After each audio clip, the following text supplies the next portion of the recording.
اسی وجہ سے نبی پاک صلی اللہ علیہ وسلم کی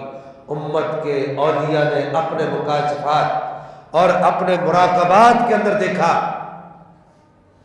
اولیاء امت نے اپنے مراقبات کے اندر دیکھا کیا کہ جنت میں ایک ایسا محل ہے. آپ سنیے گا بات، حضور سیدنا خواجہ غریب نواز رحمہ اللہ کے سلسلہ کے جو لوگ ہیں، سلسلہ چشتیہ کے جو بزرگان ہیں، خود حضور خواجہ غریب نواز ہے، خواجہ قطب الدین بختیار کاکی ہے، خواجہ نظام الدین اولیاء ہے، اور اسی طریقے سے سید شاہ چراغ دہلوی ہے، اور یوں ہی دیگر جو سلسلہ چشتیہ کے جو بزرگ ہیں، ان کی حالات زندگی پر جو کتب لکھی گئی ہے، فوائد الفوائد شریف ہے، سر الاسرار ہے، اور اسی طریقے سے دیگر جو کتابیں ان کی حالات حیات القلوب ہے وغیرہ وغیرہ، ان کتابوں میں تقریباً اس بات کو لکھا گیا ہے. بڑی توجہ سنیے گا اس بات کو.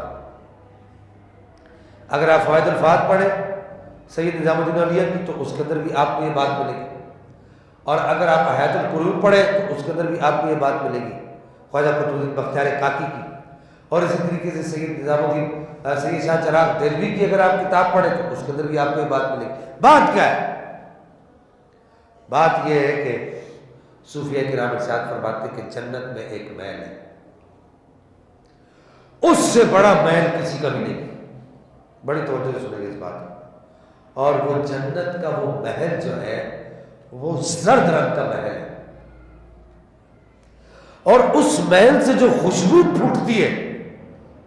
جو خوشبو اس محل سے نکلتی ہے، پوری جنت میں ایسی خوشبو نہیں ہے. اور اس محل سے جو رنگ جو پھوٹتے ہیں، جو زردی جو پھوٹتی ہے، پوری جنت میں اتنا حسین رنگ بھی کسی اور محل کا نہیں ہے. صوفیہ فرماتے ہیں کہ ہم نے اپنے مشاہدات کے اندر دیکھا، ہم اس محل کے اندر گئے، اس محل کے پاس گئے تو ہمیں اس محل کے پاس سے خوشبو، عشق کی خوشبو کے ایسے حلے اڑتے ہوئے نظر آئے کہ اس محل کے جتنے نزدیک نزدیک بندہ جاتا ہے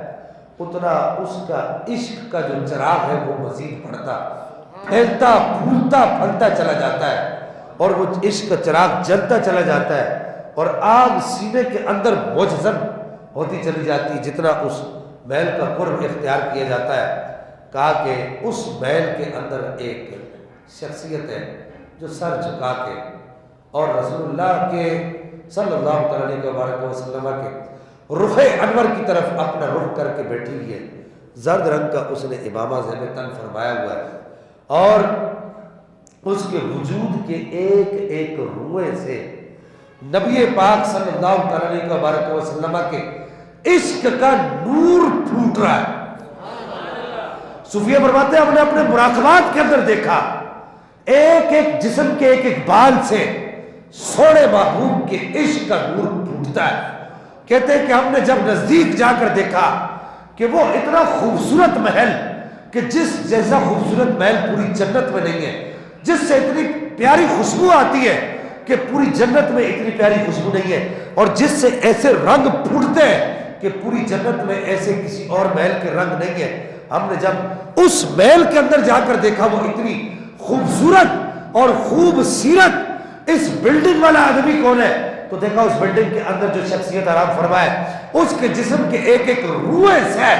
محبوب کے عشق کا نور پھوٹ رہا ہے. سننا اگلے الفاظ سننا، اور یہ آپ پر میرا قرض ہے، جا کے پوری امت کو جس جس سے آپ کی ملاقات ہوتی ہے سب کو یہ بتانا. خواجہ غریب نواز رحمہ اللہ ارشاد فرماتے ہیں کہ اس کے جسم سے جو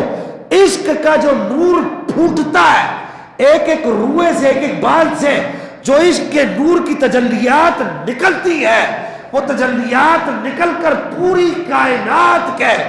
اولیاء کے دلوں کے اندر نبی کا عشق ڈالتی ہے. کہتے ہیں ہم نے غور سے دیکھا تو وہ صدیق اکبر کی ذات تھی.